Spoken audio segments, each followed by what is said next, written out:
Welcome back, everybody, to the Nosebleed Sports Podcast. I'm Chris Witt, and with me, as always, is Mr. Adam Schmidt. Adam, how are you today, sir? Oh, so nice of you to ask. Man, I'm doing fine. How about yourself?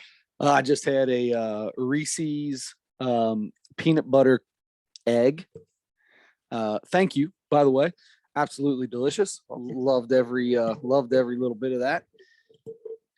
For the last 3 weeks at least, Kroger has them on those like trays of 6, Yeah.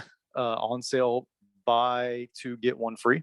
Ooh. So I've bought 3 every week for the last 3 weeks. So I gotta tell you this, man. Reese's is doing it too. It used to be buy one, get the second one for however much, when you get the king size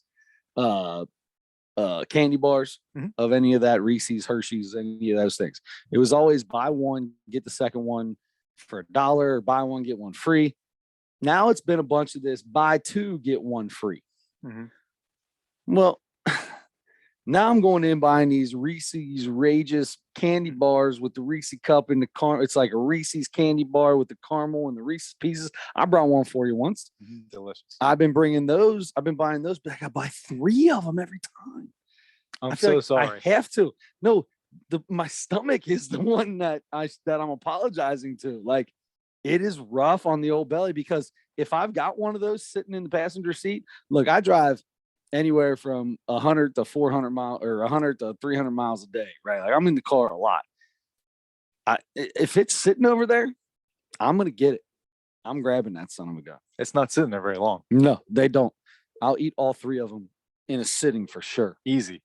If Reese's makes their candy bars or their eggs or their Christmas trees or whatever, or your regular ones, buy 40, get 1 free. Guess how many I'm buying? 41.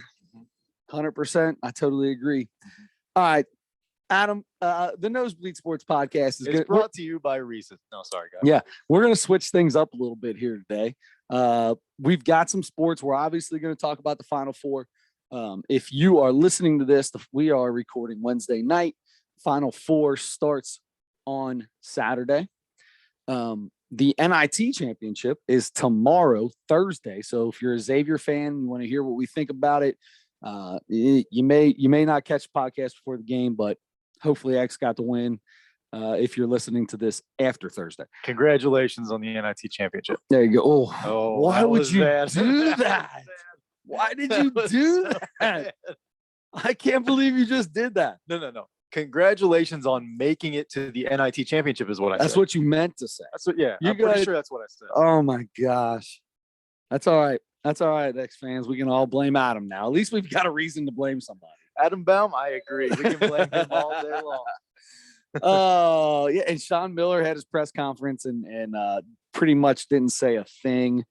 Didn't talk about much of anything, except made fun in his press conference after the announcement speech. In his press conference, he made fun of Drew Lavender, which was hilarious. He was talking about Drew Lavender was in the same McDonald's All-American game as LeBron James. Oh, and he goes, and look at LeBron James and look at Drew Lavender. Tell me what LeBron does is not impressive, because apparently Drew's got gray hair and he's just looking a little shabby out there. Let's just say he wasn't in the best of shape. Oh, what my favorite part about Drew Lavender was? His last name. Well, that was cool. Is one of your favorite colors or he smells? He transferred, I think, from Alabama to Xavier, I want to say. But Drew wore the most baggy shorts you ever, like, he had hit. That was that era. It might be the fact, because CJ Anderson was the same way, but it might have been the fact that he was only like 5'6". So he was wearing, David West shorts, and they just went down to his ankles. But that was that era. That's what we grew up in, right? I was in my teenage years. That's why it annoys me when when I have a pair of shorts that go above my knee, I can't do it. I look like a dude. I look like those guys where you're like, oh my gosh, pull your pants up, because you can see my drawers, because I can't not have it below the knee. I feel naked. Yeah. Feel naked. Can't stand it. Yeah. Anyway, we'll get into all that. Let's start this, though, a little bit different. I think we got to go to pop culture, right? Yeah, sure. We love comedy. We do a comedy segment on the podcast every week. And Chris Rock hosts the Oscars, and great comedian. We've done him on here before. I'm sure he's going to have another special coming out here pretty soon because he's been touring like crazy. Mr. Rock makes you know what? I'm going to let you set it up. I'll let you set it all up, and I want to, because I'm interested to hear. I want to hear in your voice how you set it up, and that will tell me how you feel about the situation. Okay. So Chris Rock, obviously one of the best comedians in the, I say obviously, but it's up to everybody, your own thing. But Chris Rock considered mostly as one of the best comedians in the world. He was, minding his own business, doing really nice jokes for everybody, and was doing it perfectly. And Will Smith, who's a giant bully and an awful guy. Oh no, hold on. Let me start over. Start over. All right. No, okay, for real. At the Oscars, number one, had no idea the Oscars were happening until everybody started tweeting about this. Yeah. And then I had to go back and watch it. That's happened every year for the last 5 years. Had no idea when the Oscars were until after they were over. But anyway, until you heard that Will Smith smacked the living daylights out of Chris Rock. Right. So that's what happened. So Chris Rock is up there. He's just out there. He wasn't hosting, just out there to present an award. Oh, I thought he was hosting. My bad. No, that's what I thought too at first. Oh no, Noah. Trevor Noah was the host, wasn't he? Yeah. I've seen 0 seconds of any clips of Trevor Noah. I have seen the Chris Rock. I saw one with him partying with Will Smith afterwards, and he was talking to Will Smith afterwards. Okay. Chris Rock is up there, and he's gonna do some jokes, as he should. If you're having Chris Rock on the stage to present an award, he's gonna tell a joke. You better do some jokes. Jada Pinkett Smith, Will Smith's wife, was there. Will was there. They were very close to the front, and she has recently shaved her head bald. Chris Rock makes a joke that wasn't even worth saying just because it wasn't that funny. It was a really old reference that was way overused 20 years ago. Yep. When G.I. Jane came out, and which was about the lady who shaved her head. Demi Moore goes into the army, shaves her head. So then every girl with really short hair was G.I. Jane for 3 or 4 years or whatever after that. He says, Jada, can't wait for G.I. Jane 2. Can't wait for it. Something like that. Pretty mild, right? I feel like that. I won't even ask that yet. That's what happens. They show a clip. Will Smith is laughing. It's probably one of those courtesy laughs because he's up front. I've been in that situation. I've been in the front row at comedy shows before. These guys are saying stuff. Sometimes not every word that comes out of their mouth is funny. Not every joke is going to be funny. Sometimes when you're up front and they can look right at you, you feel like you kind of have to at least give a little fake laugh sometimes. Sure. I think that might be because it wasn't a funny joke. I mean, anyway. I love Chris Rock. I have tickets for I bought tickets a month ago for his tour when it comes here. By the way, since this has happened, he has added second shows in almost every city because he's sold out every. Anyway, Will Smith laughs. Jada Pinkett Smith kind of smiles at first and then gives a frown, kind of shakes her head, did not like the joke. Apparently, which I had no idea, I assumed she was doing this for style. Apparently, she has alopecia. She's been dealing with some hair loss and that kind of thing. So that's why she did it. And I guess that's why she didn't like it. She didn't like the joke. Will Smith sees that, I think, and says, All right, hold on now. Hold on now. Let's take a second. Okay. Oh, it sounds like you disagree with that. No. I want to take a second to talk about this part because this is where everything goes down. Will Smith, first off, Will Smith wins an Oscar, his first ever Oscar for Best Actor or something. How is that possible? I don't know, because he's had some amazing roles. Yeah.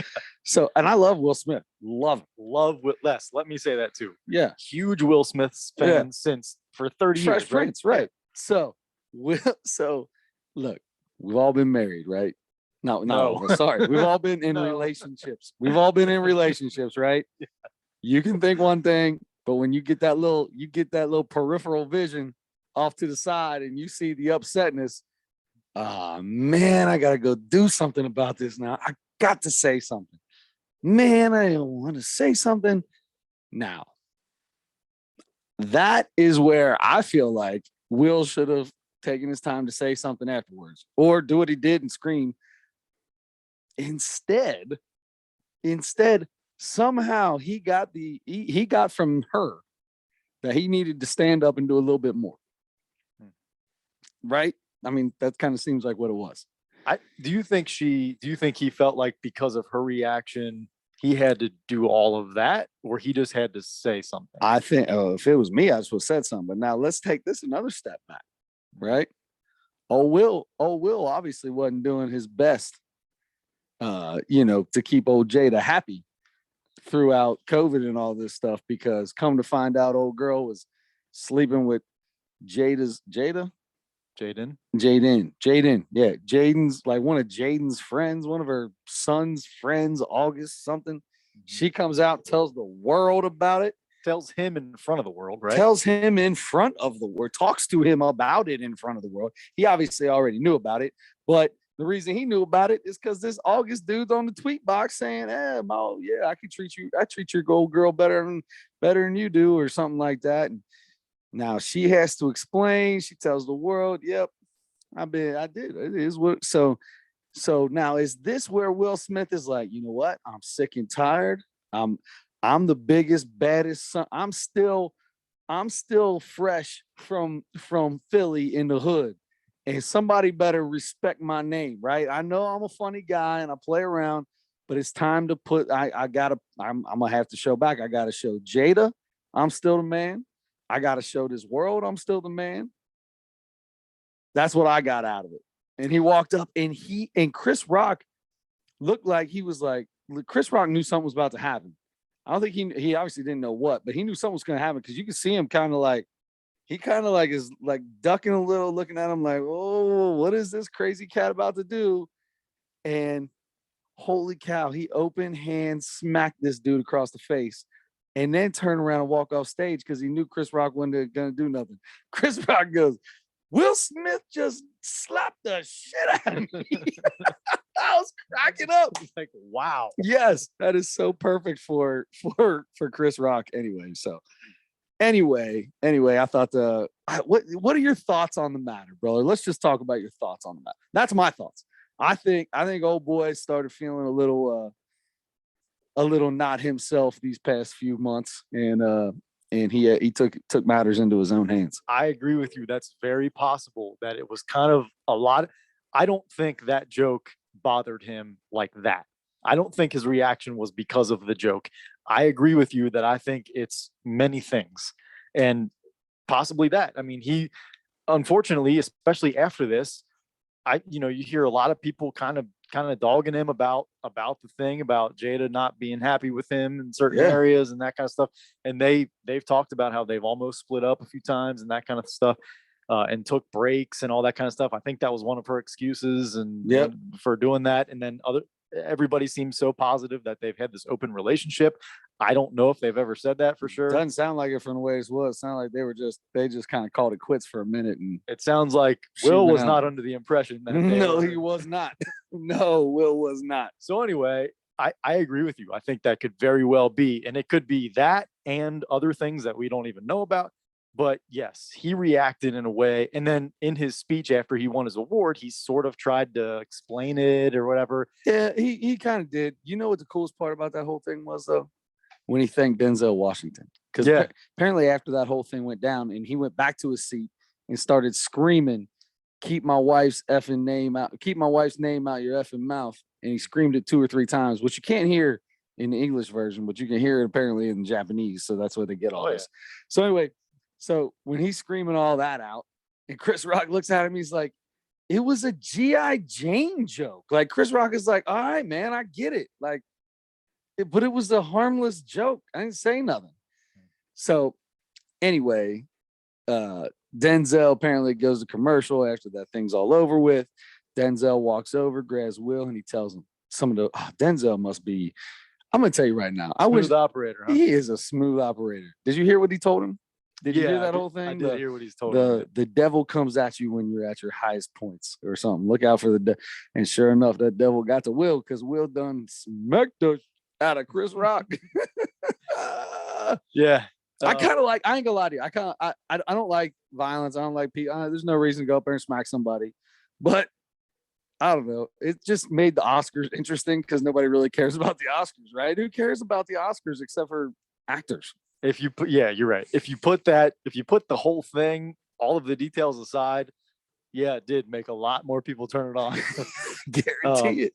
Or go back and watch it later. I can't imagine a scenario where somebody could say that they're fine with Will Smith smacking Chris Rock. No, there's no way. In fact, I wish Chris Rock would have walked back down there and smacked him back. See, that's what a lot of people. I know. Now Jake Paul wants everybody to fight and box, and no, I know. I No, don't care about it. I tell the kids all the time: somebody hits you doesn't mean that you're allowed to go hit them. Right. Jay Okerson and Dan Soder on the Bonfire were talking about this, and they're two of my favorite comedians, and I completely disagreed. They're like, how do he was such a, and they were using all the words, B word and all that kind of stuff, talking about Chris Rock. Yeah, for letting saying, somebody for letting do that. him do that. First off, Completely disagree. no, I disagree with that. You're on the Oscars, you're on TV, all the biggest state. Like you can't do that. You can't do what Will Smith did, and Chris Rock did the best thing by laughing about it. He made, because of the way Chris Rock responded, he made Will Smith look worse. If he would have came up and just it turned into a knockdown drag out, it would have been both of them are idiots. They're both. This is so ridiculous. And it would have escalated and gotten way worse, and they might have shut the thing down or whatever. Yes, it would have been way worse if Chris Rock had responded in a violent way or had a screaming match with him or whatever. It would have been way worse. I've been trying to see, did Chris Rock apologize? I know Will Smith came out and said something. No, I don't think so. I hope Chris Rock never apologizes for this. No, I don't think he will. Here's the deal. You can't. Well, I mean, listen. I'm sorry. I didn't know your wife had a condition. Well, here's the thing. If he wants to directly apologize to Jada, then fine. Not publicly. Call her or whatever. I'm sure they know each other. Will Smith and Chris Rock have worked together. Yeah, exactly. And so if he wants to do that, that's fine. I didn't know you actually had a condition. I thought you were doing that for style or whatever. It was a stupid joke that it wasn't even funny anyway. I didn't care. It was a throwaway. I didn't think you'd be upset about it. That's the only reason I did. It was like most jokes that are on those Oscars and stuff. They're stupid jokes that are terrible. And everybody gets made fun of at those things. I mean, if there's a comedian doing it. That's the only good part of it. So 100%. If he wants to do that privately with Jada, fine. Otherwise, no need for that. Yeah. I definitely fine if Will Smith apologizes. He apologized. I don't know who he apologized to. He apologized. There was a statement. Chris Rock. I'm sure it wasn't to Chris Rock. Right. I don't know. I haven't read the statement.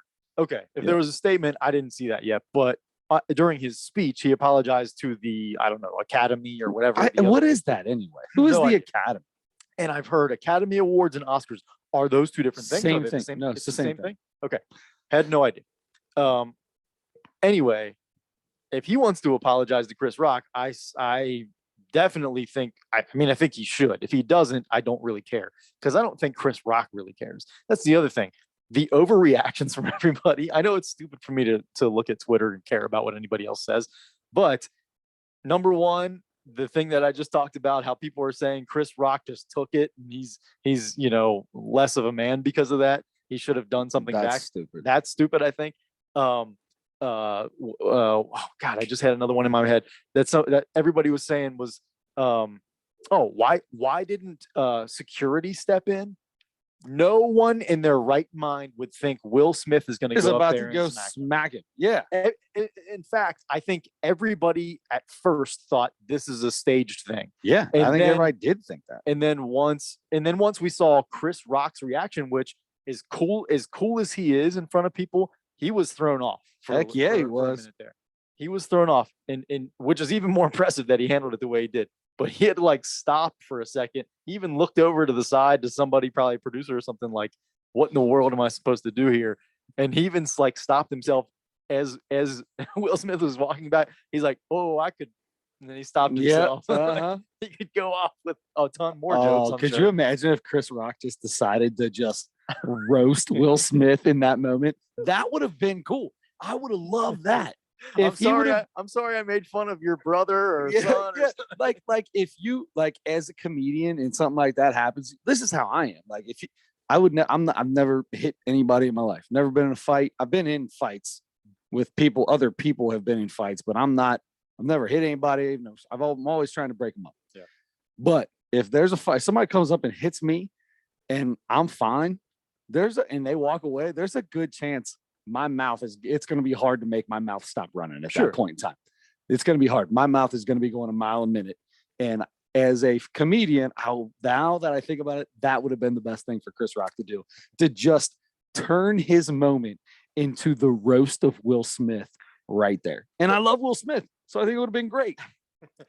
I think it would have been really funny. I think it would have made it worse. But Oh, sure.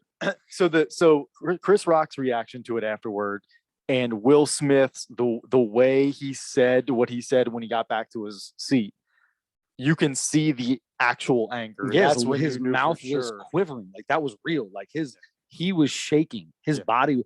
Part of it was because he knows that he realized he just went up there. Probably been a while since he walked up and smacked somebody open hand like that. Probably since the basketball court back in Philly. You know what I mean? Yeah. One little fight, and his mom got scared. Everybody in the world on Twitter made that joke. Oh, now he's getting sent to Bel Air. Yep. Anyway. All right. So here's Will Smith. This Here. is off the Insta Snap or the Instagram. I really didn't know which one it was from. That's why I had to redo that one, because that could have gone either way.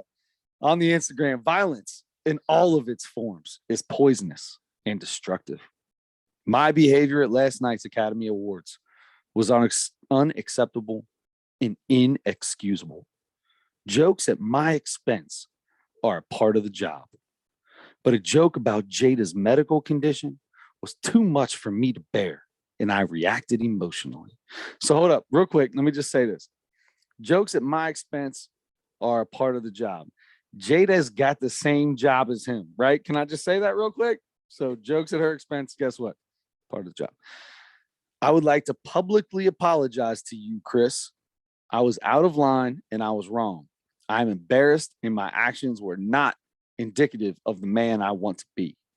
There's no place for violence in a world of love and kindness. That's exactly what I expect to hear from Will Smith. 100%. That is a whole rack of bologna sandwich. You don't believe any of that. You think so? Oh, wait, hold on. I would also like to apologize to the Academy, the producers of the show, all the attendees, and everyone watching around the world. I would like to apologize to the Williams family and my King Richard family. Who's the Williams family? Venus and Serena. Why? Because King Richard was about them and they were there. Oh, that's right. They He were was there okay. with Okay.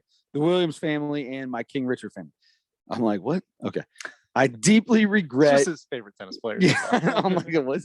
Also, you said that Marcus so- Smart. you I'm said- sorry. You said it so fast. I was like, is that just the first Williams name you thought of? I thought you were totally just throwing that out there as one of these little sarcastic things. I deeply regret that my behavior has stained what has been an otherwise gorgeous journey for all of us. I am a work in progress. Sincerely, Will.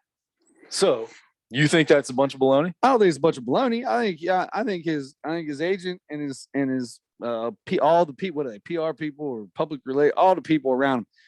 Brother, what you did was wrong. You better come up with something quick and make it sound real serious. When a No, knowing Will though, the way everything you've ever seen with Will when he does his stuff, like his real stuff, when he's just being him, that does seem. I'm sure Will came up 2 days later and was like, "Oh man, that's that was why stupid. That's why That I was said really that's stupid." what I expect to hear No, from him, yeah. because I feel like that's way more genuine than you hear an athlete that gets in trouble for beating their wife or something like that, or doing something, gets caught doing something, and then has to do that. Yeah. And interviews, you see that guy after, fighting in the middle of games all the time, or saying stupid stuff, or sounding Yeah. like he didn't pass third grade. Will Smith is totally different than that. he's always a really upbeat, positive guy, always Yeah. very positive, always talking about love and being kind to people and stuff. He always talks about that kind of stuff. That is the kind, he seems like a really smart guy too. That's the kind of stuff that I actually do. Now, I agree, his publicist, he had help with that, I'm sure. Oh yeah. Not because he couldn't come up with it on his own, but just to make it sound as perfect as possible. That's what I mean. But I genuinely think that he believes he did some, I think he thinks he did something wrong, Yeah. but he's also still trying to defend it a little He bit. is. Yeah. He still see. That's where it get like. When sometimes when people explain why they do something, it makes it seem like it's kind of haphazard. Like, okay, look, I'm gonna apologize to you because it's what I'm supposed to do right now, but I want you to know what you did was wrong. You know what I mean? One of those kind of things. You know who's guilty of that? Who's that? Sometimes, from time to time, especially in relationships? Me, you, we all are. I do it all the time. Everybody does that. Relationships, are you kidding me? That's the biggest thing. The whole I know, no, you're right. I'm sorry. It's just that when But no, I you're was- right. But But he it's did it because I'm just trying to. I was trying to say what I was trying to say is. I said this, and you took it as this. that is That's yeah, terrible. Walk it back. All right. So final thoughts. My final thoughts on Will Smith and Chris Rock. This will be forgot about, and it'll be one of those things that you won't hear again until in 2 weeks. You won't hear about this again until the Oscars next year. Oh, interesting. Here's why I can't completely agree with that, and why I'm a little excited about this. Like I said before, I have tickets for June when Chris Rock comes here. Is there, or do you think, out of respect for Will and Jada, he truly will not do this, will not do any jokes about this, or will he, at least on the road where it's not going to be on film, You're okay. is he gonna have 5-10 minutes of material on that situation? I think he will, but I don't think it's going to be ripping Will Smith apart or ripping it. It's not gonna be that. He'll make fun of the fact that he got slapped and looked like a little bit or something like that. It'll be that kind of a joke. It'll be 6'4". What am I supposed to do? Yeah, that's the stuff that it'll be. He'll be making fun of himself in it. You might be right about that. That's how I think he would turn that around. That seems like how Chris Rock would turn that around. I don't disagree. Yeah, I who knows what he's going to do with it? I kind of hope he does something so Yeah, you see what's going on, right? Even if he doesn't, his show's going to be great. But yeah, I mean, I think that's why his ticket sales for the last 3 days have skyrocketed. You better believe that his agent is like, you better come up with some material and quick. We just sold a bunch of tickets, and there's one reason everybody bought them tickets. They want to hear something about this. He could sell out Soldier Field right now. He could sell out Jerry World. He could sell out whatever he wanted to. Yeah, that's the only reason I think it might not completely go away. And Saturday Night Live is going to do tons of stuff. Every podcast I've seen for the last 2 days has talked about it. Yeah. There's some really bad ones, but staging similar things where one person slaps the other person on the show or whatever. It's already happening. Mm-hmm. You'll see that, but you're right. In 2 weeks, maybe it'll all be out of everybody's system. It'll be gone. But yeah, that's it'll be gone. Joe Rogan still does a podcast. So the fact that all the stuff that Joe Rogan at one point or another has, like, somebody has said something about him, he still is the number one podcast on every platform. Yeah. So, and everybody forgets about it and goes right back to listening what the next dumb thing he'll say is. Not dumb, because I don't think all of it is dumb. I think it's just controversial, right? Like, he's not going to hold back. He's one of those typical comedians that will toe the line and cross it and doesn't care. Plus, it's a podcast, and guess what happens with a podcast? You do or say whatever you want. Yeah. Yep. And the only thing that happens is maybe you lose a sponsor. You lose a sponsor, maybe you lose some people that listen to it, but you still have a lot, and you're still making a lot of money from it. Yep. All right. I don't know. I mean, my final thing is hopefully Will Smith doesn't lose out on he's not going to lose his career entirely or anything like that. But Will ain't going to lose that. No, Will's it fine. Seems like he's lost some fans, maybe, and the whole comedy world is angry with him. The whole comedy world is angry with him. But he was never a comedian. Will Smith was never a comedian. No, and so it doesn't. really matter. It's not like he's not going to be able to. It's not like he's going to try to He's go not to the going to book cellar a tomorrow gig or and- something. Yeah. Yeah. But it's still, you have a lot of people with a lot of eyes on them talking negatively about him. It'll be over that's before not you gonna know be it. good for Something him. else will happen and they'll start talking about something else. It'll be over before you know it. That's right. Happens with everything. Russia/Ukraine ended the pandemic. Yep. And then this ended the Russia-Ukraine thing for a couple days. Yeah, that's back. It's back. It's back. That one's going to be a tough one to end. Pretty sure there's only one guy that's going to be able to end that one. Yeah, that's true. Anyway, yeah, a very unfortunate thing. It's kind of fun to talk about or whatever, but it's too bad it happened. Yeah. I like both guys so much. I want everybody else to like both of those guys so much. So how about this? How about this? What if this is, I hope this happens. This would be so great. If at the Duke, North Carolina Final Four game, they pan out in the crowd and Will Smith and Chris Rock are sitting next to each other. One of them in a Duke shirt and one of them in a Carolina shirt. That would be so great. The best thing they could do right now is make a movie together, or show up doing something, joke about it, have Chris Rock walk out and Will Smith fake smack it, something to that nature when they go to the next, whatever the next movie award thing is. Front row of the next Lakers game on a Saturday afternoon or whatever. Play around and mess around with it, right? That's the best thing that could happen right now. Yeah, I don't know if they'll be messing with each other for a little bit, but I think they're going to be fine. They'll probably be friends after this. Yeah, it might just take a little time. All right. Well, look, you already mentioned something that I want to talk about here. Final Four, buddy. What do you think? Who we got in the Final Four? A lot of talk about Duke and North Carolina. Obvious reasons. We'll get to that in a second. The game that's not getting a lot of talk right now might be the better game, honestly. Villanova and Kansas, 1 seed versus 2 seed. Nova just seems to be here all the time, even though I don't know that Jay Wright will ever beat Gino Ariema's 14 straight Final Fours. Anyway, Villanova just seems to be in this situation all the time. Yep. Especially in the past 10 years. Mm-hmm. And Jay Wright's done an amazing job. But Bill Self is no slouch of a coach. We've got after all of the upsets in this tournament, we've got 4 blue bloods left. And it's the way I love the tournament. This is what I love about the tournament is you get all these crazy games. But when it comes to the Final Four, it's always 4 really good teams. Yeah, absolutely. It's exciting. It's kind of exciting. I know everybody wants the underdogs to win and everything, which is fun for the first weekend. Yes. But after that, I'm done. I want the best teams after that. Yes. I didn't want St. Pete. It was fun to see St. Peter's. I didn't like him in the Elite Eight. I'm cool with the Sweet 16, but that the fact that they got to the Elite Eight, it's like, come on, boys, let's go. Somebody whip this team. Yeah. And North Carolina did, right? Yep. It was yeah. Whooped them, put the spanking on them. Big time. Manic didn't get thrown out, and they had the game plan for it. Right. So, yeah, I'll tell you, and I'm even nervous to tell you this because you're such a Xavier fan.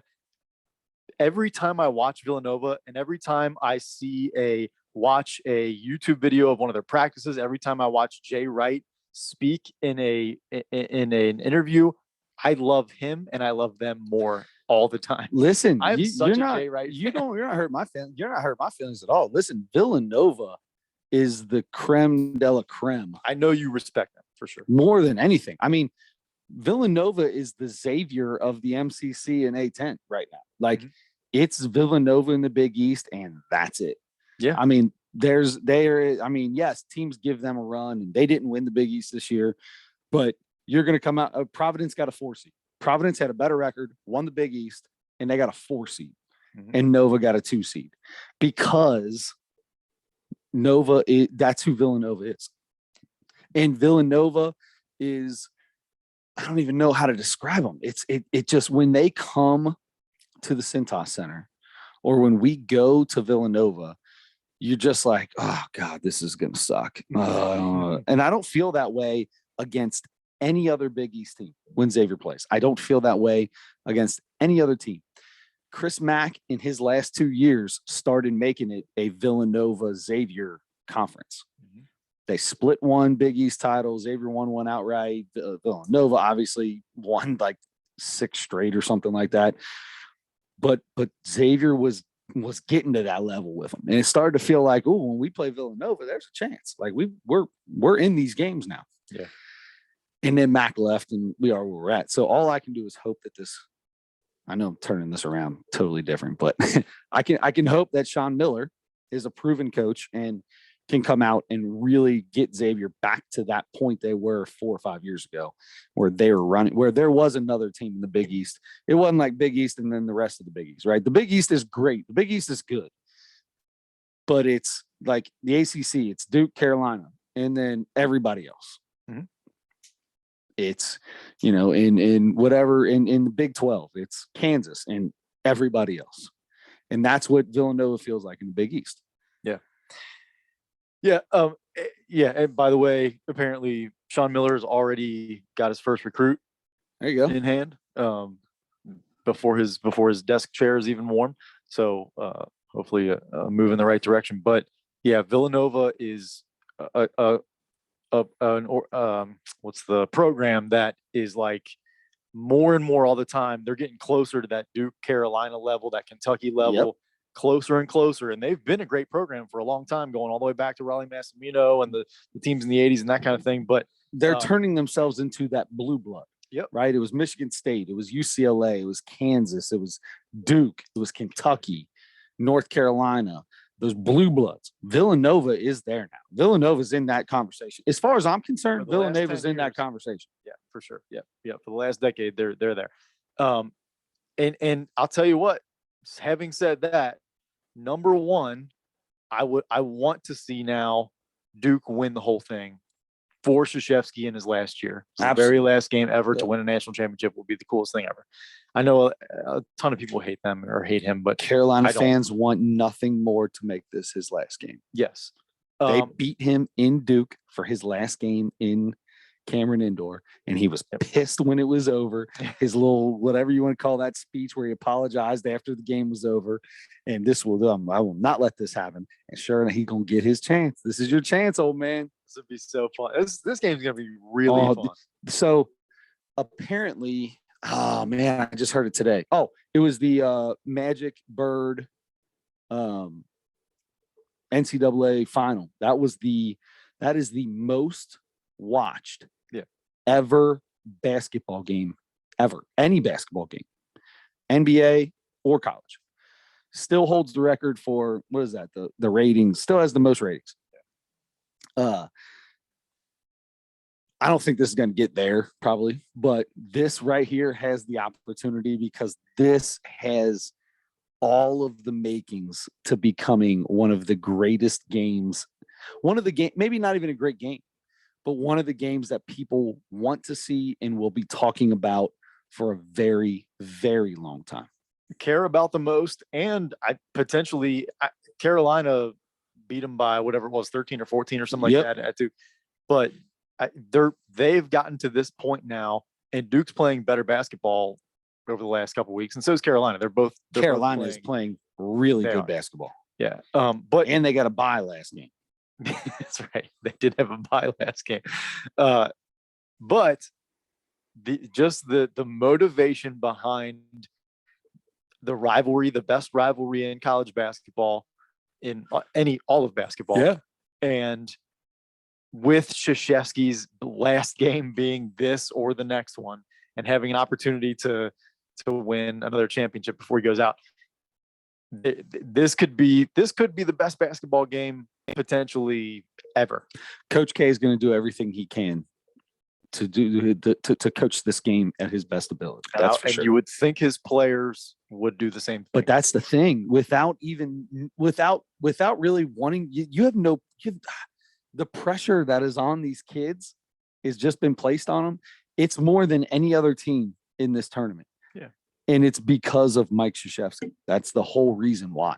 So it's just, oh my gosh, are they going to fold like they did in Cameron Indoor? Or are they going to step up to the occasion this time? I'm interested to see, exactly how this goes down. I'm very excited about this game. I'm excited about both games, but especially this one. But if Duke doesn't win either this game or the championship game, I want to see Villanova win it. And I know I usually don't, when there's a team that's won it, recently or a couple of times or 3 times or whatever recently, I'm like, all right, ready for somebody else. Let's go on with, let somebody else win. Everybody else in this Final Four has won a million times. They've all won championships. They've all been to Final Fours and everything. So in this case, there's not really I don't feel like there's an underdog really in any of these. There's no underdog left here. No. So I would love to see Duke win. If they don't, I would love to see Villanova win, because Jay Wright's my next favorite coach, man. He's my favorite coach, maybe even more than Krzyzewski now. I just love watching the guy coach his team. And I watch a lot of their practice videos, and he's done coaches clinics and stuff like that. I love that stuff. And I don't know. I should stop talking about that now because it's getting weird. But nah, man, dude, Jay Wright's got a lot of guys with man crushes on. Yeah, very well dressed. One of the best dressed guys. Stud, dude. Is probably wears suits that are worth more than my house. But anyway, this Final Four is going to be really fun. It's kind of fun, even though we all love underdogs. It's kind of fun that these big time power programs are all there. I love it. It's just kind of fun. It's going to be a lot of fun. You got Duke, Carolina. You got Kansas and Villanova. Who you got? Kansas, Villanova. Oh, that's silly. You got Villanova. Kansas is playing really good too, man. Yeah, they are. I think it's a good matchup. Really good. Yeah, that's going to be another good game. These are going to be 2 really good games. Yep. I don't even know how to pick any of these. I mean, I've got Duke winning in one of my brackets. So if Duke wins, I've got a chance of winning money. So, I mean, I'm half rooting for Duke in that case. But outside of that, I just want to watch a lot of good basketball. That's all I really care about right now. I agree with you. Yep. So that we'll find out what happens. And then the championship game will be played by the time we're together again. But in the more important, the tournament that people care way more about, the NIT, you have Xavier. Back in the day, the 2 tournaments were really equal until, what was it, 80 something or 78, 80 something? I can't remember. There's a year in there somewhere where the NCAA said, if we offer you a spot, you have to take it. When that change happened, the NIT kind of fell back, but there were teams that chose to go to the NIT instead of the NCAA tournament. So at one point in time, they were the best team in college basketball at not every year, but could have been in the NIT instead of the NCAA tournament. So there's, back in the day, this was as big a tournament as there gets. Now, obviously now it's a totally different story. You wait and to see if you make it to the NCAA tournament, then go here. And I've had a couple guys talk. In fact, a good friend of the show, Joe Leonard, was saying, it doesn't this just, even if they win the NIT, doesn't it just feel like they're the 68th best team in the country or the 69th best team in the country? And I said, absolutely not. That's not even close. Right now, do you want to say that maybe, what's 10 times 40th? 40, does this make them the 41st best team in the country? Okay. Yeah, then yes. Well, come on, man. There's so many teams that are in that NCAA tournament that don't belong, and so but because of the way the field goes, it gives these conference champions a chance to get in there, which I love. That's fun. That makes what makes the first weekend so much fun. But at the same time, let's be honest. You win the NIT, you're top 50. That's about it. One of my, and I don't mean to bring it back to the NCAA because we went into the NIT and Xavier being there. One of my least favorite things has been for the last couple of weeks here? What's that? People that are, especially since last weekend, since Duke won to get to the Final Four, people actually saying and believing that the tournament and the officials in the tournament I'm so done with that. Have been conspiring to make sure Duke gets as far as they can. So I'm going to tell you, I hate this so much. I know. I had a guy. There was a teacher of ours. What was his name? Darnell, Mr. Darnell. Huh? the All-Star game. Was it the All-Star? Oh, somebody was talking about um, when Cal Ripken Jr. hit a home run in the All-Star game. Was it in his very last? Hideo Nomo or Yeah, Chano Park? It was Chano Park. Chano Park, yeah, against Chano Park. And Mr. Darnell, I'll never forget that. Mr. Darnell talking about that and saying, the All-Star game's all set up. He just threw him a cookie and he hit it out. First off, if anybody knows Mr. Darnell, that boy he didn't play very many sports, I don't think. So old man. Okay. Darnell, old man. Yeah. Little Timmy. I like Timmy Darnell. He was a good dude. Yeah. Old man Darnell made me take, it's a whole nother story. It takes summer school because of him. Anyway, served one up. Yep. So served one up and he just hit it out. First off, I don't care who, like, what? I hate when people act like just walking onto a field, walking onto a court, walking onto a golf course. You could just walk out there and, oh, well, they're going to make this easy so I can get a hole in one. No, guess what? That doesn't work that way. Like, I didn't just walk, oh, he got a hole in one on his birthday. Oh, well, yeah, they set that one up. No, that's not how it works. You ever seen a golf ball in a hole from how far you got to hit it from? It's stupid. You know how hard it is to hit a baseball? The pitch was like a 90-mile-an-hour fastball. Which 90-mile-an-hour fastball is not that fast. I don't even know how fast it was. I'm just saying, stand in there and see what you can do with a 90-mile-an-hour fastball. You're saying even if he did throw it right down the middle and serve, even if he was serving it up, you know how hard it is still to hit a home run in a game situation? You know still how hard that is? Yeah. It ain't that easy. Otherwise, every single pitch in batting practice would be a home run. Guess what? They're not. I like your analogy with the hole in one because it reminds me of something that I just saw yesterday that made me laugh so hard. And it's big sports news, so we need to cover it on this podcast. Yes, let's do it. Donald Trump released an official statement to tell everyone that he got a hole in one while he was playing with Ernie Els and some other professionals. Nice way to go, man. Hey, listen, I don't care who you are. You can like the man or you don't have to.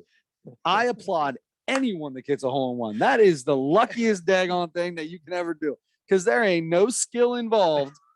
For 99.9% of people in this world, there is zero skill involved in getting a hole in one. It is 100% luck. They got a guy in our golf league who's got a hole in one. You know how he got it? Hit off a tree. Ball hit off a tree. He bladed it, smoked it into a tree, bangs off the tree, rolls up, goes in the hole. Guess what, bub? You can tell everybody the rest of your life you got a hole in one. Ain't no skill involved. Now, for all you fellas out there that got 4, 5, 6, 10 of them, all right, you know what you're doing, right? That's you know what you're doing. But if you got one hole in one, even most people with 2 hole in one, man, you think so? I mean, I'm not saying that. You know, I'm not saying that you're not a good golfer. Like I can hit a ball flush every now and then, and it gets kind of close, you know. But I have no way of knowing if it's so ridiculous to me. I hate the hole in one. I think it's the stupidest thing in the world. It was mostly because I'll never have one. But when I get one, I'm telling everybody and their brother, you better believe it. The statement was just so funny. It's perfectly on brand. Perfect on Donald Trump. So funny. It was like, I did it. Since everybody has been asking and everybody wants to know. It was like that. One of those things. Like, I just need to tell you that I was playing with Ernie Els and these best golfers in the world, and I beat them on this hole. That's how he framed it. I was like, oh my god, dude, easy. I love it. Congratulations on the hole in one. That is pretty impressive. I'm not gonna lie. That's all I'm thinking about is the hole in one part of it. Yes, you're right about the rest of it though. That is perfectly on really brand. Funny. Yeah, that's right. I beat him on that hole. He'll never ever be able to say he ever beat me on that hole. I definitely beat him on that hole. Well done, my friend. Well done. I don't know, man. I'll tell you what. There's just so many things in that nature and that whole serving them up. Well, I don't even remember how we got. Oh, the Carolina Duke thing. Well, yeah. If you watched any of this basketball, it didn't work. It didn't go down that way. Didn't go down that way. You think that they wanted Kentucky to lose to the Peacocks? There is no one in TV rating history that won. I don't care how many people started yelling roll peacock or let your peacock fly or whatever they were talking about it. Fly, peacock, fly, I think is what they're saying. I don't care how many people say that.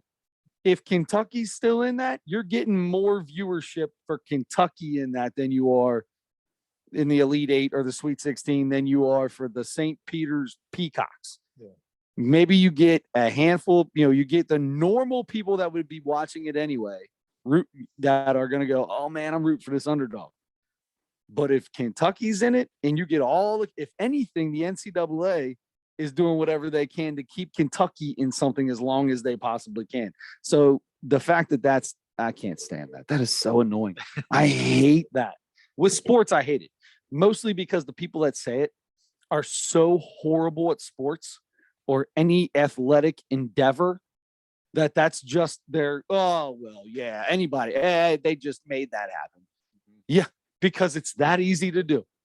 Bro. Yeah. Go outside, see if you can make a layup. Go outside and make a layup, and then tell me you would just make a layup, and then tell me that the referees wanted in the NCAA wanted these two teams in it, and they can make it happen. Get out of town. Yeah, I'm sorry to bring it down. It's just that's been, oh my God, just to hear people say stuff like that is so hard to. It's hard to look at. What kind of person are you that when something so cool like this happens for the first time ever, Duke and Carolina have ever played each other in the tournament? First off, that's pretty cool. They played each other in the 1971 NIT. There you go. Back to your point. Yeah. There you go. So, but never played each other in the NCAA tournament. Right. So why would they just all of a sudden choose now to do it? There's been so many years where they were like 1 and 2 in the country. Yeah. You want them to play each other. That would be unbelievably awesome. Yeah. But now you do it. Even for Krzyzewski's last year, it doesn't. You can't make enough bad calls or calls for Duke or whatever in a game to actually decide the game with that stuff. Was Duke in a close game yet? I don't even know. But officials are too serious about their craft to do something like that anyway, except for Donahue, or whatever his name was. Yeah, that's right. But anyway, that was just. If you think that, if you're listening to this and you truly think that, you're not a fan. How bad is your life that your first thought when something really cool happens is, oh, they just made that happen? How terrible is your everyday life that you have to be upset about that? Why do people have to be? You know what I'm sick and tired of?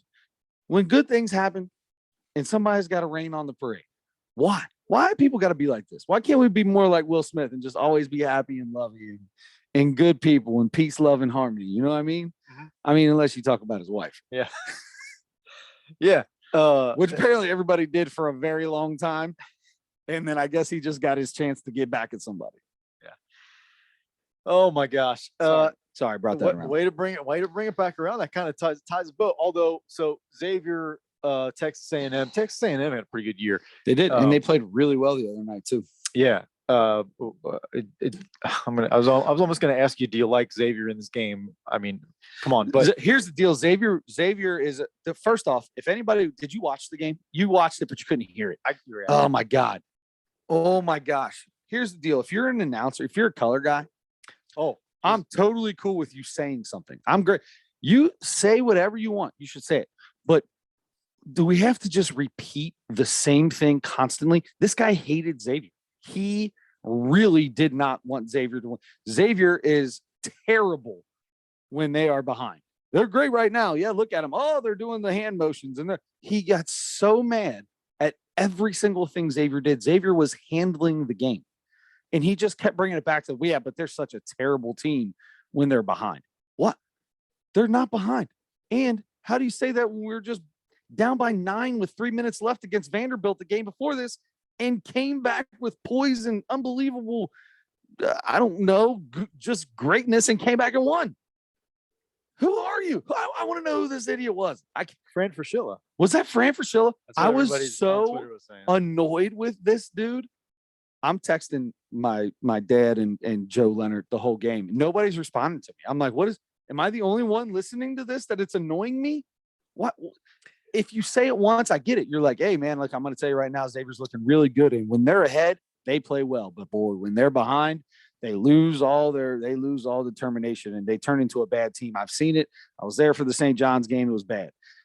I get it. Say it. Maybe even once in the first half, once in the second half.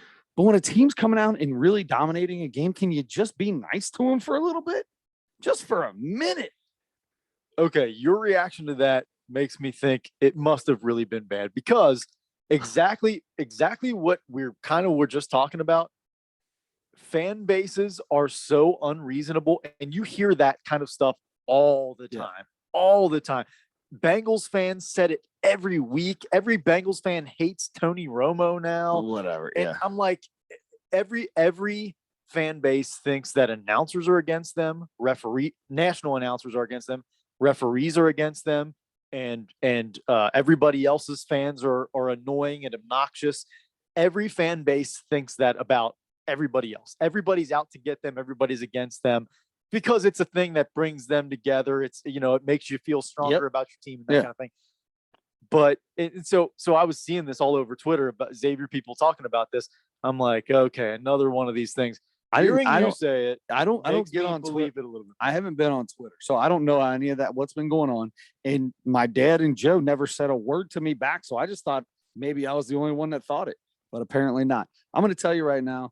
Like, and the thing is that he would say something really good, like, man, Xavier's really looking good right now. They're really hitting their shots.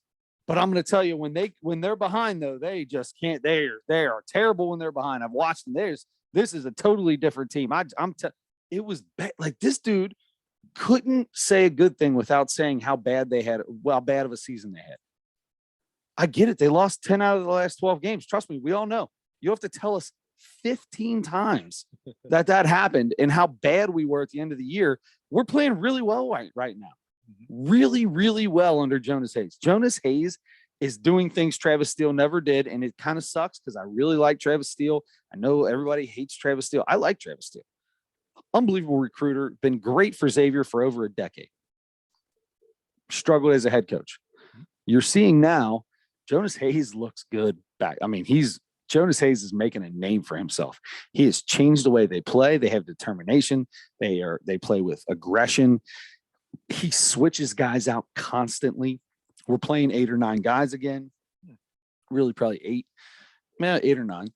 And in where Travis would just play 6 or 7, and maybe one of the other guys would get in for a minute and a half and play really well for like 3 minutes, and he pull them out, and they never see the court again.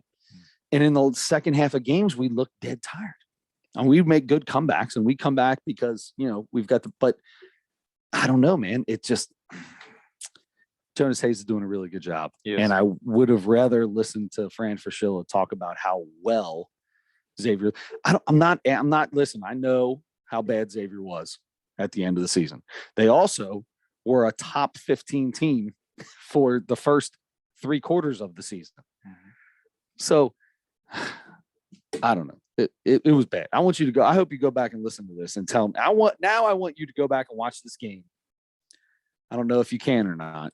If there's a way to go back and watch this game, I want you to watch it and tell me if I'm now that everybody else is doing it and you're talking like that, I'm starting to feel like maybe I got to walk myself back. Maybe I got a little ahead of my boots. I'm almost the opposite. I feel like because you are a level-headed, reasonable fan, much more so than most other people I know, for your favorite team. And so I feel like maybe it was as bad or almost as bad as people were saying. But I'll see if they release it on VHS or something like that. Yeah, I'll let you know if I find it at the Blockbuster. Okay. And we'll check it out if that's the case. And but yeah, besides that, I don't know. But Texas A&M played well. Xavier played well. Xavier's going to win the NIT, right? I hope so, man. I think they are one of the better teams. The problem is Buzz Williams, Texas Tech.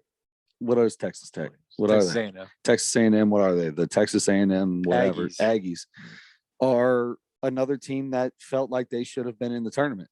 I feel like they probably should have been in the tournament before us because of the fact that we lost 10 out of the last 12, right? I've never had a problem saying that. You put our records up next to each other and what we did in conference play, all that stuff probably looks identical. but we lost 10 out of our last 12 regular season games. Makes a big difference. Yeah.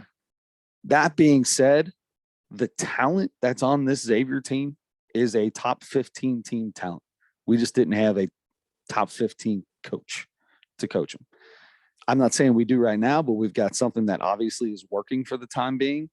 And this is going to be a really good game because this Texas Tech team is really good. They could have won a game or two in the tournament, I believe 100%. So I'm very interested to see. It's going to be a tough game on Thursday night, but super stoked about it, man. I can't wait. Yeah. Yeah. I'm looking forward to it too. I used to think that whoever won the NIT, like that was the team that should have been in the tournament. I don't know if I think that as much anymore because if Xavier wins it, honestly, they didn't deserve it, man. Deserve it. But and Penn State's won a couple NIT tournaments over the past like 10 years, and Penn State never really deserved to be in it. Yeah. Just saying. Yeah. But it does make you feel a little bit better. I'm glad they took you go out with wins in the championship. I'm glad they did so. Yeah. So and also I really hope if I almost called him Archie Miller. If Miller doesn't keep Jonas Hayes on his staff, I really hope he gets an opportunity to be a head coach somewhere.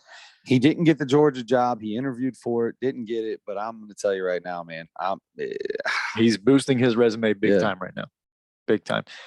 So anyway, that kind of takes care of basketball for the time being, and it's time to get into one of the funnest parts every week of this. I think you're gonna laugh at this this Mount Rushmore. At the Mount Rushmore, I'm super excited. So can we real quick? So the Mount Rushmore this week is of juices. Is lemonade? Would that be considered lemon juice, or am I if you're getting lemon juice? Because like grape juice, I'm thinking sugar, right? Like that's pretty sugary stuff like that. Lemon juice is just you get something that says lemon juice on it, man, and that is. But lemonade, right here, you're gonna feel it. Right, but lemonade, on the other hand, that's a different drink to me. Totally different. All right, I just wanted to make sure. Okay. All right. Now that we have that, I'm gonna let you go first. I'll go first on the. I'm gonna go first on the comedy. I've got to go first on the comedy. Okay. Speaking of comedy, to introduce the juice thing, if you've never seen Dave Chappelle's joke about juice and the difference between white people and black people, what they think is juice and what is drink, like black people, like orange drink, grape drink. We get some grape drink. Yeah. And his white friend said, "Do you want some juice?" He's like, "What is juice?" Anyway, I'm not gonna do the whole thing. If you've never seen that, go to YouTube and look up Dave Chappelle juice. Well, here we are, a bunch of white boys talking about juice. So I guess we just fell right into it. Yep. Let me tell you what we don't fall into, though. None of us make potato salad with apples or peanuts or whatever else olives, raisins, whatever people's. I'm sick and tired of that joke. That's disgusting. I've never had it. I've never seen it. I've never seen potato salad with raisins in it. Never put raisins in anything. No, but I've never even seen it. Like I've never been to any family party, any other people's family parties where there's potato salad and white people and white people and raisins. I've never seen it. Where does that joke come from? I don't understand it. Maybe it's a regional thing. Maybe it happens in other parts of the country or something. All right. Well, here's the deal. I'm just makes you want to slap somebody. It makes me want to walk up and slap Dave Chappelle. No, Dave Chappelle never told that joke. Maybe he did. I don't know. I just can't stand that. I don't put raisins. Nobody does. It's disgusting. Stop saying why white people always put raisins in potato salad. We don't. It's gross. We don't. We agree with you. I agree with you. I don't even like potato salad. Oh, see, I love me some potato salad. I love it. And the mayonnaise thing. All right, because I'm not gonna lie to you, bro. I'm a mayonnaise nut. I put mayonnaise on everything, and I have thick lot of mayonnaise. But I didn't know that was a white thing either. Why are you gonna put white mayonnaise on everything? Never knew that either. So I watch a lot of Wildin' Out. I love Wildin' Out. Nick Cannon's Wildin' Out. I think those dudes are funny as all get out. I love that show. They're always talking about those two things: mayonnaise on stuff and raisins in the potato salad. I'm sick of it. Although obviously the mayonnaise thing might be right because I do love mayonnaise. I don't. So there you go. Okay. So anyway, juices. Okay.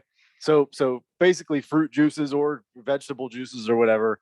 These are your top 4 juices. Okay, you're up. No, you're You want going me to go? first. Yeah. Okay. Let me get my notes here, even though I don't think I need them. Here's my Mount Rushmore of juices. All right. It's cranberry. It's grape. It's orange. And it's apple. And then let me tell you this. Okay. Those are the 4 juices I've had in my life. I'm pretty sure. Okay. So Let me tell you this. 3.5 of those I don't like.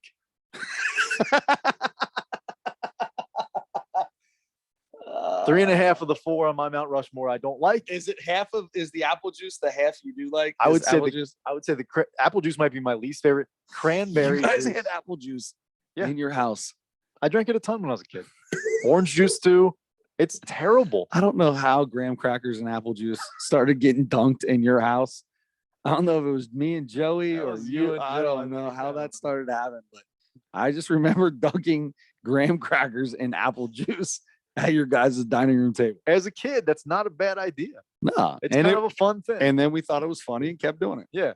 So, I mean, not nearly as good as peanut butter crackers and milk, obviously. But if that's what you have, if you have some plain Tag along in milk. yeah. If we had, my favorite was when we had the cinnamon graham crackers. If we didn't, and we just had regular graham crackers, I'm like, but I never understood why anybody ever had just regular graham crackers. Because once you have a cinnamon graham cracker, why would you ever get a regular graham cracker ever again? it's like it's like eating a bagel and then eating a donut and then going back to a bagel. I really want that bagel. What are you doing? Bagel sounds really good right now. Are you kidding me? There's a donut next to it. Man. Yeah, we're on the same page there.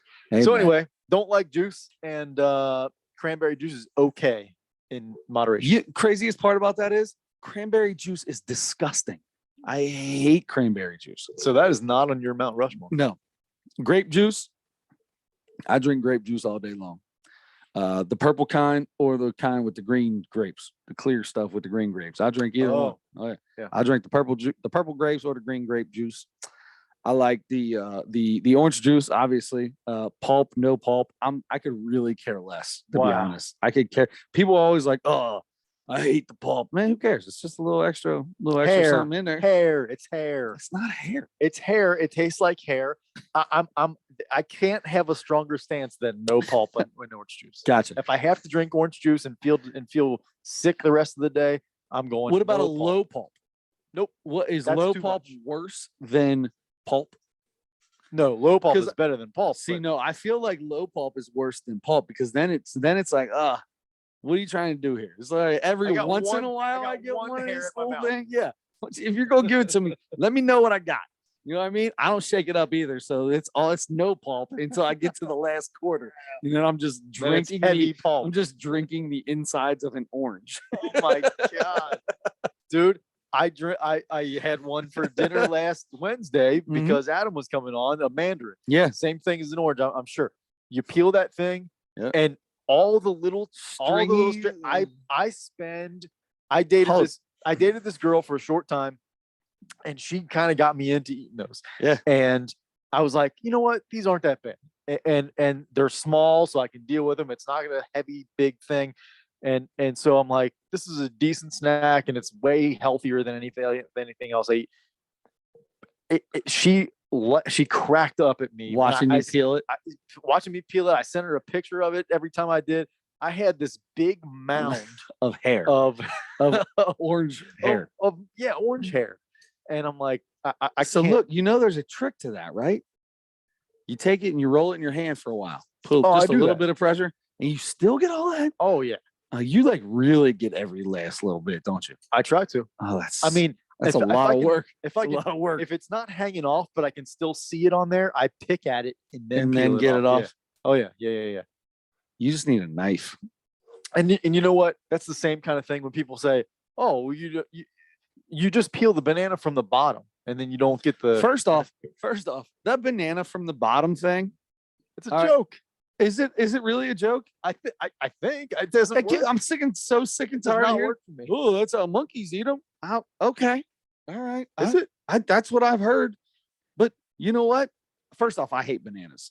I ate a banana this morning. I'm trying to get a little bit better, trying to get a little healthy, I've been trying to I've been saying I'm going to for a while, but today I decided it was really going to happen.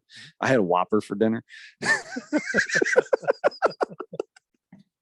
But I did have a banana for lunch.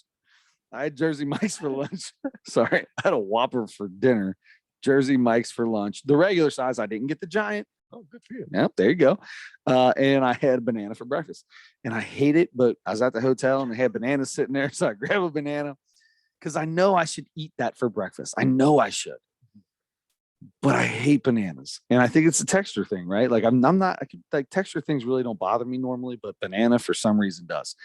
But trying to get the top of that thing going without smushing the banana, because once you smush it and it gets that like different color than the rest of the banana, I don't want it anymore. Yeah. Now it's a slimy thing. Now it just became slimy all of a sudden. You just got to break that top part off. The rest of it's okay. Oof. But same thing, you get the strings on the banana when you peel it. Yeah, You get the same thing. And I will clean a banana off. Oh, I'll clean that banana. Oof, I bet you do. All right, so I'm gonna go grape, I'm gonna go orange, and I'm gonna go apple. All right, so we're pretty much on the same page with those. No cranberry juice. That's disgusting. If you say V8, I will slap you in the face. No. Okay. No, I feel like it can't be. I feel like you can't just say V8 because it's got too many things in it. It's not a specific juice. Like you can get carrot juice and this juice. I feel like that'd be all right. But that sounds gross too. Oh. Tomato juice sounds terrible unless it's in a Bloody Mary with all kinds of other stuff. No, pineapple juice. Oh, I love pineapples, man. I like pineapple juice. So that's my fourth. This was a terrible. This might be the worst Mount Rushmore we've ever done. No, we had the fun conversation about peeling stuff Yeah, because of it. Yeah, I guess so. I guess it jumped into something. Let me ask you one more banana question. Okay. If you're making the decision to eat a banana, what the color of the outside of the peel? Yellow. Yellow. I don't even care if it's green because I don't like bananas anyway. So I don't care if it's ripe or not ripe or anything. I don't want anything. I don't want even the speck of brown on it. Because if I unpeel that thing and there's any slimy, nasty brown thing on there, will not eat the banana. And I'm not that kind of guy. Y'all know me. I'll eat anything. Like nothing bothers me. The banana is the one thing I don't know what it is about bananas, man. I can't stand them, especially like that. My wife lets them like once they start, she lets them like turn like black and then puts them into banana bread. Yeah. Ugh. That's what people do with them. I always tell my son eats that stuff. I'm like, do you know what that banana looked like before you ate it? It's so gross. Yeah, all she did was cook it in bread. I would rather eat a banana than banana bread. I'd rather not have either. That's all right. Give me a banana runt and I'm in. Yes. Now the banana flavor runt. I'm in for. Like the sugar flavor, I'm in for that. I'm normally not a banana flavor anything, but a banana runt for banana some reason. Runt, dude, fits right around the end of the tongue. That's the king. It's perfect. Yeah, I love it. Yeah. All right, man. Here we go. Yeah, that puts us on to the last segment of the show, which I'm super excited about. This. So much. John F. O'Donnell, manic depressant chocolate fountain operator, if I'm not mistaken. Yeah, impressive. Guys got it. So if you've watched this special, you may not know. There's a chance I did some looking up on this guy. If you've already watched the special, because it looks like it's pretty old because he held up like an iPhone 4. Really? Oh, yeah. It looked like it was pretty old. Wow. I was fooled. Yeah. So anyway, this guy, you may not know this, or maybe you did if you looked some stuff up after you watched this. He's got bipolar disorder. Mm-hmm. Did you know that? He says it during the thing. He does? Yeah. Yeah, like 300 times. Oh, I get it. I get it. Man, my sarcasm is not hitting. Did not hit. No. It's I just did. Just flew right over the cuckoo's nest. Yeah. That's exactly what this thing is. All right. So this guy has some issues, and this dude is a lot. John's a lot. I laughed. I texted myself the one time I laughed because I was like, I better text myself because I laughed. So I couldn't give it 0 Hans. I did laugh. And here's what I laughed at. Let me go to Chris. Chris, wait, here we go. The Black Lives Matter and apple cinnamon oatmeal joke. I thought that was really funny. Tell me I don't know about. Tell me I don't. I can't be or I can't understand the whole Black Lives Matter movement.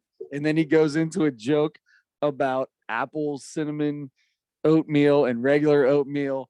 And here's the deal: the dude did a great job with that. I thought that was funny because it was sarcastic. He was able to, he went to the line and towed it and kind of played around a little bit and came out looking really. I laughed at that.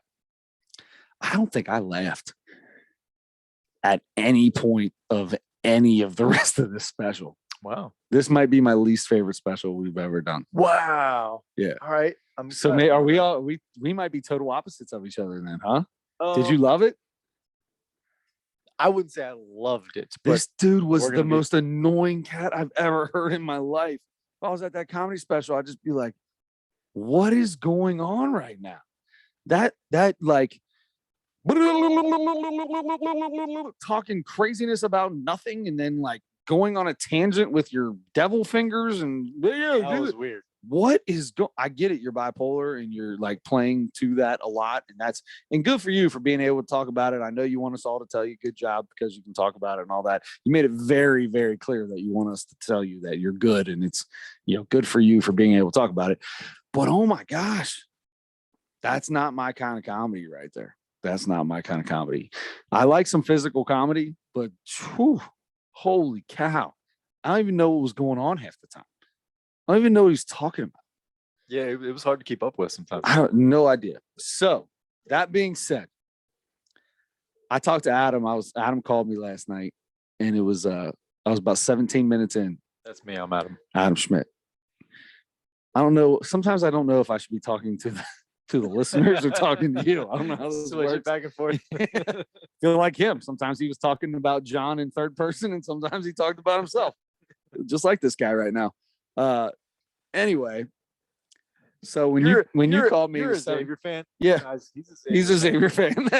So you called me. It was 17 minutes into it. We talked about it for a while, and I told you right then and there, I'm gonna finish this. I didn't want to. I definitely did not want to finish it, but I gave it my all, and I sat there and I gave it my full attention. It was just me and the TV, full attention. I rewound it a few times to see if I missed where the funny part was, and I couldn't find it. And I don't think the crowd could either. He got mad at the crowd one time because they clapped too late. And you're supposed to clap when I did this joke and I was going down under the bar. And they would have if it was funny, bud, but it wasn't. So I gave it, because I did laugh. I gave it, and it's probably not even the lowest score I've ever given anything, but I gave it a 1.8. Oh no, you've given something lower than that. Hell, was it probably Jim Gaffigan or something like that? I mean, Jim Gaffigan's not that. This dude's way better than Jim Jim Gaffigan is way better. Sorry, I would never say that. I apologize. Strike that from the record. Let's take this back. Jim Gaffigan is way better than this guy. 1.8. All right. Are we going to continue our streak of not agreeing with each other this week? Because we've had about 3. This will be the 4th straight week then that we are on opposite sides of the fence when it comes to the comedy special. Well, here's the thing. I don't disagree with anything you said. The only thing, and he's a big political guy. Apparently, he's on some political show on one of the channels. I don't know. I don't know. Yeah, apparently he talked a lot about it and even got off on like tangents. But then I thought did a pretty good job sometimes of like going off on something where it seemed like he did it on purpose though. He was doing it on purpose, and he did a good job of coming back. I agree. He turned it around and did all the stuff that you should do. I just didn't know what was going on, and it wasn't funny. Sorry. Yeah. I think the guy is funny. I think he did a little bit too much on some of that stuff. I think, misdirecting and going in a different direction than he started the joke and then coming back. Maybe some of that was, I think where he went in a lot of cases was like, all right, you're just up here to tell us your political opinions now. Yeah. And the fact that you have bipolar disorder. Yeah, and you keep talking about that. You keep saying that. So yes, in that way, I totally agree. But I think I'm giving him maybe more credit than I should be for coming back to the joke. You mean for like doing what a comedian does, like framing a joke, how a comedian should frame a joke? Doesn't that then mean that the joke should be funny? Not necessarily. I mean, the words depend. The words in it depend. It matter, Sure. But I think he did a good job of that. And if that's all he did and none of it was funny at all, I would have given him the same score. I think some of the stuff that he did, his misdirection was he came back and then even misdirected a little bit more. Even was like came back to what it was to what the joke originally was, and then said something different than I thought he was going to say at the end of that. So I think because of that, I actually think he's kind of funny. It was just a little bit too much of the political stuff, and he did, like really play up that bipolar thing. Yeah. I don't even know what you just said. So the fact that you had to talk yourself into it that much tells me that we're definitely not on the same page right here. You had to talk yourself into whatever score you just gave him. I just told you earlier in relationships, I do that very same thing. I'm being very self-reflective right now. And you're right. You're 100% right. I think I gave it a 3.4. Holy cow! That's way too high. Are you kidding me? I'm What's half for you? What is half for you? A 3 2 or and a half. 2.5? That far above a half? You gave him almost a full ha above half. Yeah, I gave it. That was a full ha above average. So if average is 2.5, that guy got a full ha better than average. Holy cow! Wow. Okay, my middle is 3, and he got a 1.8. So there you go. Well below average for you. Yeah. I don't know. You know what? Maybe someday, it's not going to be soon. Maybe someday I might go back and watch this again, or watch something. I'm sure there are other. There's some more of them. Yeah. That's what I feel like. That's what I should do, and I might. My opinion might change because of that. But anyway, yeah. That was definitely a different one. I had no idea what to expect there. Boy, I'll tell you what, that was that. Yeah, a lot of times when we watch something new, like new people, something new, it's pretty good usually. Okay. That was horrible. Chris, let me ask you. You are a big user of Netflix, is that correct? Yeah. I almost always go through the Netflix to find what I want to do. There's a lot of new Netflix specials. And you watch Netflix for other things besides the comedy specials. You watch shows. Yeah, Seinfeld's on there, documentaries. Yeah, all those things. Yeah. That's good because our Mount Rushmore for next week is going to be the Mount Rushmore of Netflix shows. Oh, boy. And that could be all time. That could be current. That could be anything you want it to be. Okay. The 4 best anything on Netflix that you have watched. That's going to be tough. I've got my number 1 right now. But after that, it's going to be tough. Is it a current show on right now? It's a show that's about to come out with another season that hasn't been out in a while. Okay. It's actually in the BBC, so we just get it afterwards, I think. Oh. It's awesome. By far my favorite. All right, so here's the deal. There's a lot of new stuff out there. We watched Miss Pat. We talked about Taylor Tomlinson having a new one. I keep saying I want to do Earthquake, Legendary. Jeff Foxworthy came out with another one. Mike Epps this week came out with another one. I like Mike Epps. I like Mike Epps in movies. I don't know how I feel. Like sometimes his comedy doesn't get me as well as when he's in a movie. I like him better in movies. Maybe this is super hilarious. So I'm not going to do Mike Epps because I don't want to go 2 of these in a row. So and Jeff Foxworthy, I don't know why, but for some reason I don't want to do Jeff Foxworthy, even though that dude is funny. I love Jeff Foxworthy. You know what's a little funny, and maybe it's just the times getting to me and all the wokeness and all that kind of stuff, but the title, I feel like he should have chosen a different title. I feel like his kind of country backwoods sort of The good old days. Yeah. Have you not heard like people say like maybe I'm thinking of like the Good Old Boys Club and stuff. Okay, that's kind of totally different. The good old days No. and the good old boys. No, I think of it as a similar thing. Like the good old days when we were When you in could whoop your charge of kids. everything. Think about Jeff Foxworthy. When Jeff No, I Foxworthy, know. But I'm just saying. no, don't make this man change it, because there are some people. No, I disagree. I totally disagree. Jeffy, yeah, it's all right. It's back. I leaned on it. We lost sound for a second in our headphones. There's no snare. I can't hear the snare. There's no snare in my headphones. Is that Eminem, right? Yeah. So Jeff Foxworthy, listen, I don't want to. I'm not. Yes, it's too woke. It's too woke. You're too woke. You're too woke right now. Let the comedian reminisce on when he was a child. He ain't coming up here and he's not going to sit. Jeff Foxworthy's not going to sit here and talk about good old days when black people couldn't vote and women couldn't vote. And come on. I know. No, I know that. And I'm not saying that I'm offended by that or anything. I'm saying maybe read the room right now and talk about the same things that I'm sure he's talking about, because Jeff Foxworthy's not that kind of guy. No. But find a different title for it. Totally disagree. Okay.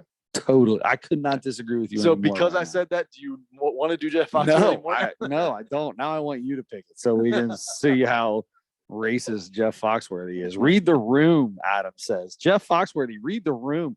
You know what room Jeff Foxworthy's reading? A room in his barn. $4 million ranch, $400 million ranch that he lives on. Man, ain't reading no room. He get the heck out of town. Tell a comedian to me.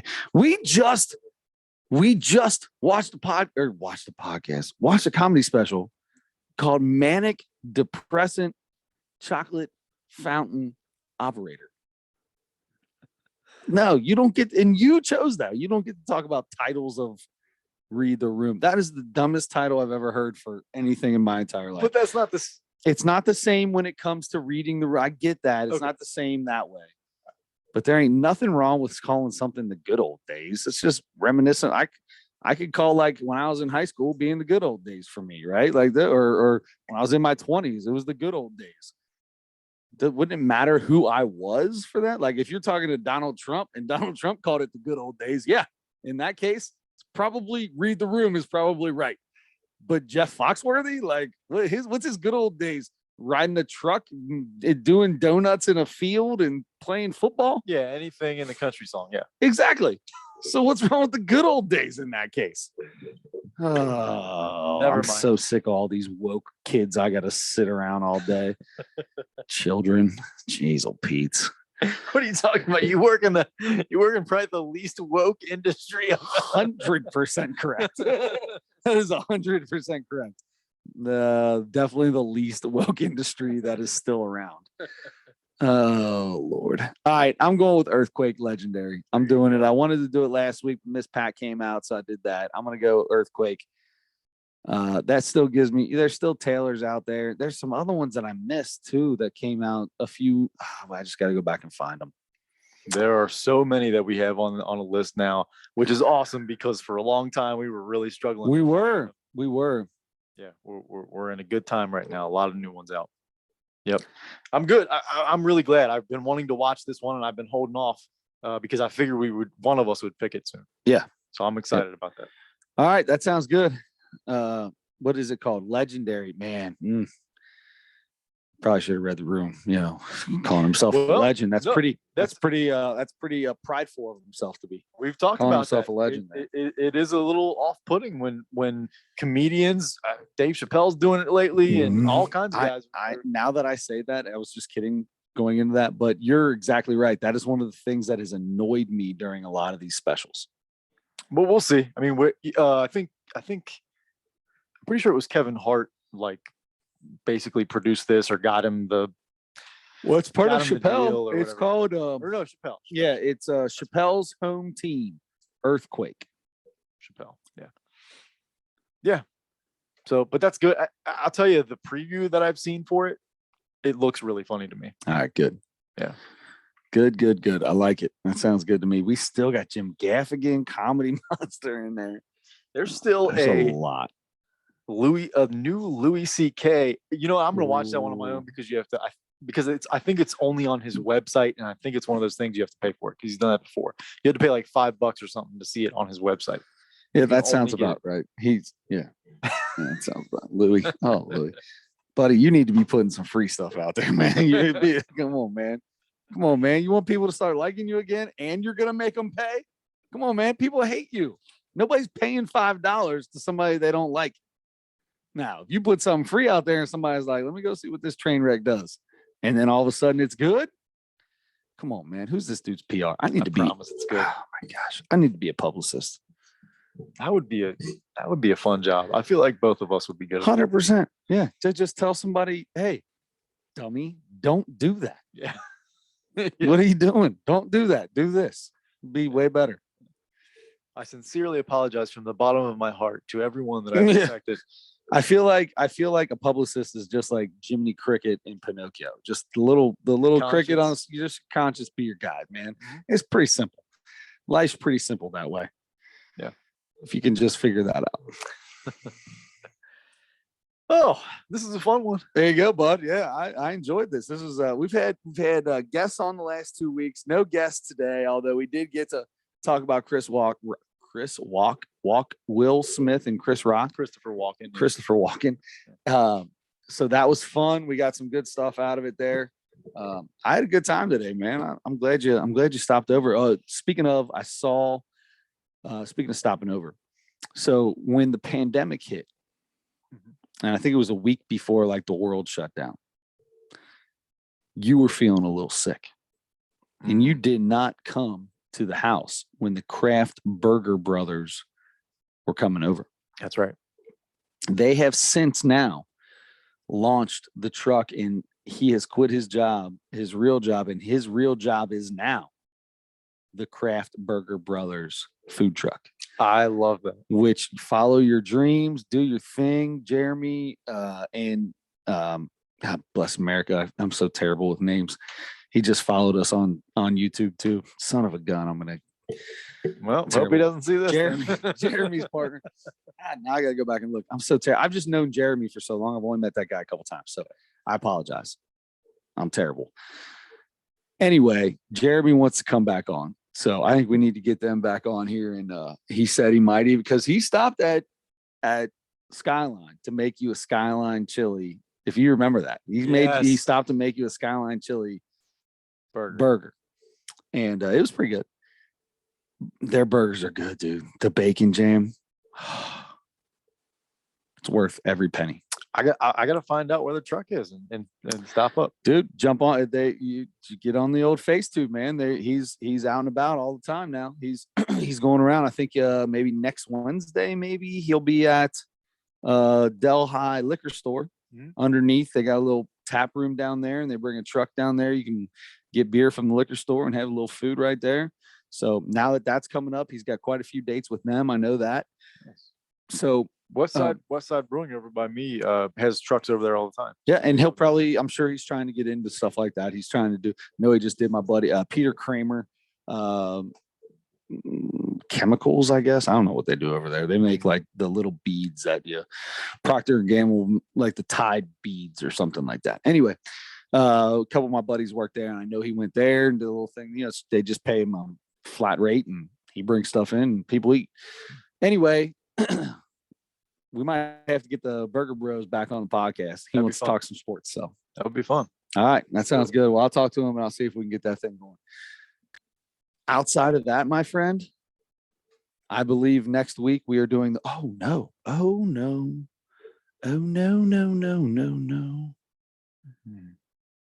you did say what we're doing for Mount Rushmore. Netflix shows. I had to think about it. Netflix shows, Mount Rushmore. We got Earthquake, legendary as the comedy special. The NIT will be over. The NCAA championship will be over. We'll probably talk a lot about that next week before the playoffs start to get a little interesting in the NBA and baseball starts. So until next week, don't forget to turn your headlights on.